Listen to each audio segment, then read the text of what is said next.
بخیر بخیر بخیر. دې هیله چې روغ جوړ صحتمند دی.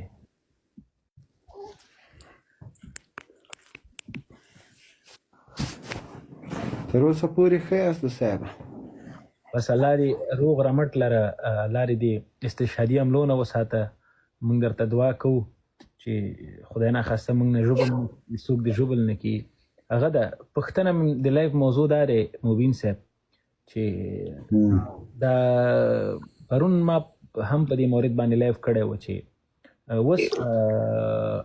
خلیل الرحمن حقانی صاحب شهید دی که هغه استشهادي هغه ځوان چې پر ده باندې حمله کړې ده، په دې دواړو کې بس اوس څوک شهید دي؟ دغه پوښتنه زه ډېر کنفیوز کړی یم چې دا به د دې پرون هم صاحب د تاب لایف ته راغلم زه جواب درکړم. نن هم د همدې دپاره راغلی یم. مننه. او که نور سوالونه هم لرې چې څومره سوالونه د سره یي زه جواب ته راغلی یم، د دې په خاطر راغلی د جواب درکړم کې درکړم، خو هغه جواب زه وروسته درکوم. لومړی ما د تا نن یو ویډیو لیدله، ډېر بد خشمېدلی وې، بد غوسه وې، کرزي ته، امرخیل ته، عبدالله ته چې ولې حقاني صاحب ته د شهید لقب ورکړی. حسیب ځواک ما تا سره مخکې بحث کړی، بیا هم سره کوم. د تاسو معیار د شهادت څه شی ده؟ تاسو چاته شهید وایي؟ زه د شهادت دپاره دا لازمه نه ده چې دا دې باید حتما په دې د کفر په مقابل کې جګړه وکړي ته دې شهید سي. که ته په حقه لاره باندې هم ورکېږي ته بیا شهید دي، که ته د حق دپاره غږ پورته کوې ته شهید. حقه لار به خو حقه لار خو به معلوموې که نه؟ بلکل 100%. اوس د حقې لار معیار څه شی ده؟ اوکې، دا په افغانستان کې جمهوري نظام و، خپل ولسمشر مې خپل وطن نه پر دغه خاوره باندې افغانانو ژوند کوه، خلک ښوونځي ته تلل، پوهنتونونو ته تلل، کار ته تلل، روزګار ته تلل. اوس هم کوي افغانان ژوند. او دغه طرف نه وروره یوه ډله وه حقاني صاحب، د حقاني شبکې وروره ګله ځوانان به وروره ګله په بمونو پسې به یې ورپسې وتړل، ورته ویل چې ته استشهادي او جنت ته ځي. او غراز په چارې زنبق کې ځان والوځه، 300 افغانان مړه وروره په عام سړک کې خلک وروره شهیدانول. نو دا خو چې دا د استشهادي حملې بنسټ یې دلته دغه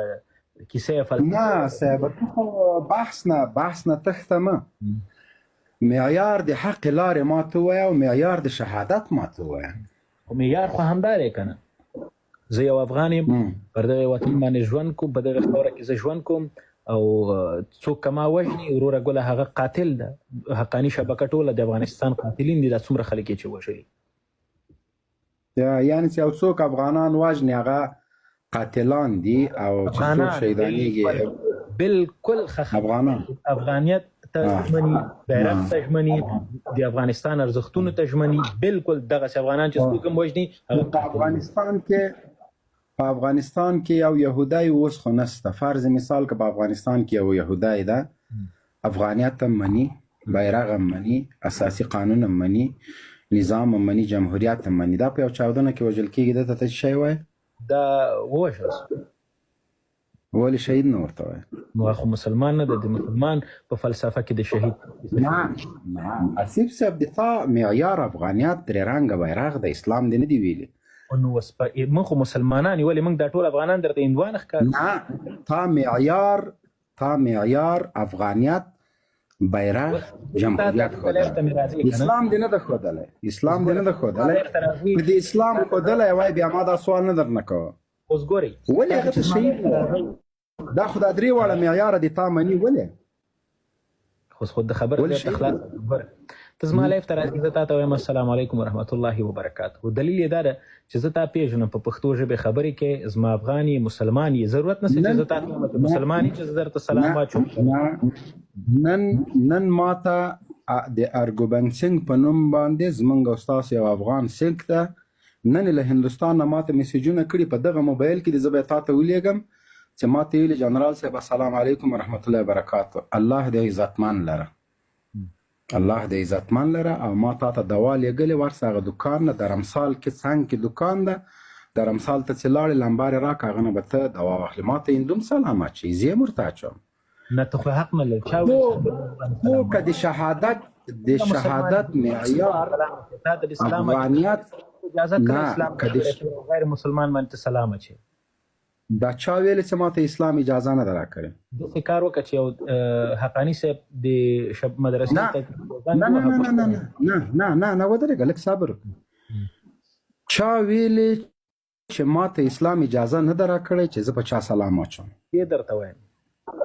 ته څنګه ته ماته حواله راکړه حواله در کومه کنه چې په اسلام مسلمان په مسلمان باندې د سلام کول اجازه لري په کافر باندې په یو غیر مسلمان باندې د سلام کول اجازه نه لري ورسه په دې اړه باندې لږ معلومات وکړه مننه خیر سه بیخي صحیح دا شیخ خدای چې شپږ زره کسان راځي سبا به په دې دا به ټول دا دلته علما نازي دلته شيوخ ناستي زه من حيث مسلمان اول د سلام په معنا باندې ته باید ځان پوي کې چې دا سلام چې السلام علیکم او څه معنا ورحمت الله وبرکاته بالکل معنا یو کنه څه معنا لري سلامتی دی وي پتا باندې او رحمت دی الله تعالی دی وي پتا باندې صحیح شو بالکل رحمت دی الله او برکات دی وي ګوره دا ځکه وایم رحمت سلام ته دا چوم سلامتی دی وي پتا باندې برکات دی وي پتا باندې دا رحمت او برکات چې زویم دا مې هدف اسلام ده چې ته دی الله تعالی په اسلام په دین ته مشرفه کی خیر دغه زما رحمت دی الله تعالی چې دا مورید باندې خدای نه خاصه نه ولې نه غواړي رحمت دی الله تعالی رحمت دی الله تعالی نه د ما مراد اسلام ده مونږ ته خو ډیرو خلکو ملحدان او مرتدان ویل خو دومره په اسلام باندې زه خپل خبر یم چې په غیر مسلمان باندې د سلام اجازه نه لرم خو خیر د سید ته خو په دې باندې ته خو په ډیرو شیونو باندې خبره زواک صاحب تا ماته د شهید معیار افغانیت اساسی قانون او جمهوریت خودله ما زما د شهید معیار سده هغه صرف اسلامیت ده صرف اسلامیت که یو څوک د سوریه په خاوره کې د الهی کلمت الله په خاطر باندې شهید کیږي زه هغه ته شهید وایم که یو څوک په امریکا کې د الهی کلمت الله دپاره شهید کیږي هغه ته زه شهید وایم که یو څوک په روسیې کې د الله د دین د لوړوالي په خاطر شهید کیږي زه هغه ته شهید وایم ما ته وطن بیرغ جمهوریت دا معیار د شهادت نه ده پاتې سوله ودرېږه او پاتې سوله د پروني سوال دی او د ننني سوال دی چې پرونی کس شهید و که حقانی صاحب دلته د شهادت معیار زه ټاکم علما یې ټاکي دارالفتاء یې ټاکي ما ته چې زما مفتی زما عالم زما مفسر زما شیخ الحدیث د شهید معیار وټاکه زه هغه ته شهید وایم ما ته به د شهید معیار ګوره ما ته به د شهید معیار ځواک نه ټاکي ځکه ځواک یو سیکولر ده یو نېشنالیست ده فاطمیون شهید دی او کنه نه ما څه درته ویلې ځواک یو سیکولر ده دی به ما ته د شهادت معیار نه ټاکي ما ته به د دینی عالم مفسر شیخ الحدیث دارالفتاء به د شهید معیار راته ټاکي دا حق تاته چا درکړی سته د شهید معیار وټاکه نه خو زه غواړم په دې مورد باندې پوه سم کنه د پښتنه دې مورد دې زه پوه کوم زه دې پوه کوم د شهید معیار به دارالفتاء مفتی شیخ الحدیث عالم د دین دا به ټاکي دا د ځواک او د مبین کار نه ده زه پرونی انتحاري ته مردار حقانی ته شهید وایم او د پرون ځکه معیار ورته علماو ټاکلی د دینه مخکې د جمهوریت په وخت کې هغه چا چې په ځان پورې بم تړلی هغه ته شهید وایم هغه څوک چې د امریکانو ګلټیرو هغه ته مردار وایم ځکه معیار مونږ ټاکو بالکل ډیره ښکلې خبره دی وکړه دغه یعنی طارق کرزي د خبرې دا خبره چې کرزي کړې وه عبدالله کړې وه زاخیلوال کړې ده چې دا کوم پوسټ ټویټونه پړې ټویټر باندې کړي چې دا د حقاني ته د شهید ټکی کارولی یعنی دغو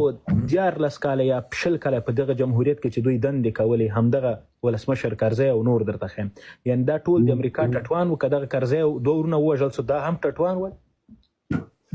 سبحان الله دې کې شک ده ډېر ښه زه غواړم چې دغسې که ته طالب یې دغسې نر غوندې وغږېږه دغسې د هېڅ شک پکې نشته 8,000 کسان کرزی دې ته وایي یو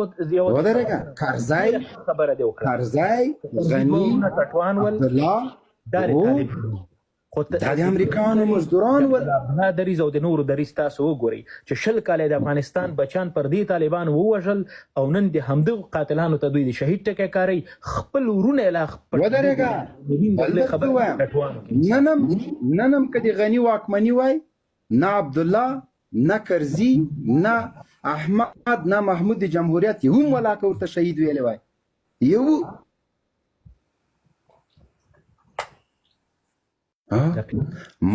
مونږ د ملا عمر فاتحه اخیستله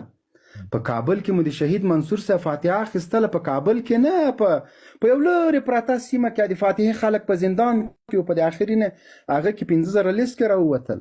همدغه کرزي عبدالله دوی بندیان کړي زه دغه موضوع در سره نور بحث پې نه لرم ځکه چې د کرزي دغه موضوع ته ډېره واضحه کړله او زما همدغسې نر او داسې بدماش دښمن خوښېږي چې وچ په خپل دریځ ولاړي اوله ورځ دې ځان ته پر حق ویل نن یې وایي خو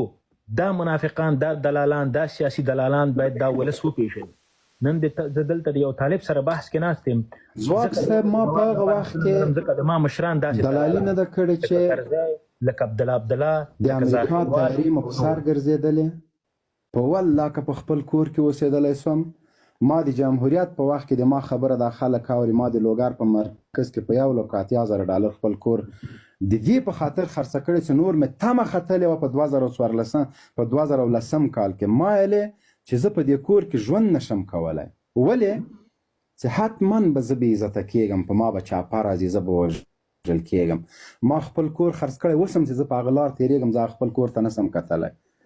ځکه هغه د ما د پلار کور د ما ګټه نه وه پلار مې راته جوړ کړی ما خرڅ که نو زه تسلیم سوی نه ما ته دا راز محمد شیرزاد